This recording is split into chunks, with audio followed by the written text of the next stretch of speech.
Hello dears, it's me again, here to talk more about sight loss. I wanted to share this straight away because it's something that's kind of happening and evolving quite rapidly. In the last video I talked about perspective and how I'm trying to take on board other perspectives for my sight loss. And with that in mind, I decided it was about time that I had some proper long cane training. And did a bit of research, figured out who to call, called them, had a conversation with somebody yesterday, and she was lovely, and we had a nice chat. She asked me about bits and pieces around the flat. I shared with her the same kind of things I've shared on one of these videos, that I kind of get on with it because I have to. I cut myself occasionally, I burn myself occasionally, I spill things occasionally, I knock things over. I didn't tell her my latest faux pas, which was to, when I was cooking a stir fry, and rather than putting it onto a plate, I mistook an envelope for a plate, so I ended up just chucking it onto the envelope. So that was nice and a great excuse for a pizza. But it was, those sort of stories which I think frightened her a little bit, because by the end of it, she asked me not to go out on my own, because we talked about walking and stuff, and I said, yes, I trip quite often. I one or two falls, walk into lampposts, don't see low-hanging branches, all of that kind of thing. So by the end of it, she asked me not to go out on my own and not to prepare a meal unsupervised. And I very politely said no, that neither of those scenarios are going to happen. But I understood why.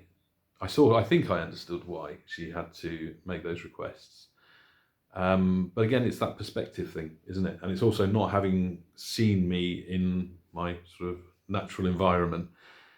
The next step, I got a phone call today from somebody who is coming to see me on Thursday, and she'll do an assessment of the flat, and we'll talk about any improvements that could be made, little devices, that kind of thing.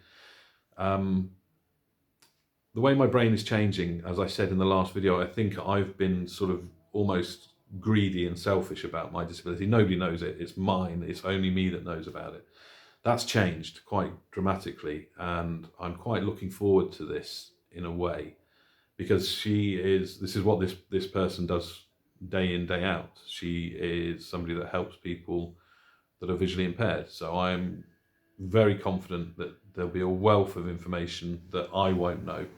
I'll probably know some, and that phrase that annoys me, lived experience, is going to give me a different insight. But getting that input from somebody else who has a wealth of knowledge and will have advice, tips, is actually going to be really good. The thing is, I think the little bits and pieces that happen to me, the knocking over of something, maybe the cuts, the bruises, the burns, it happens to everyone, I think. The difference for me probably is the frequency.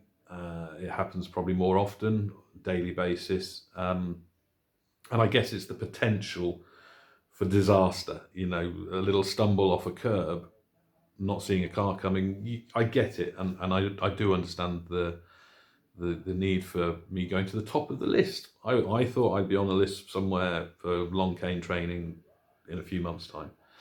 But no, it starts on Thursday, so I will make more videos of this, because I think it's going to be quite an interesting process for me, but also to share with anybody that wants to watch.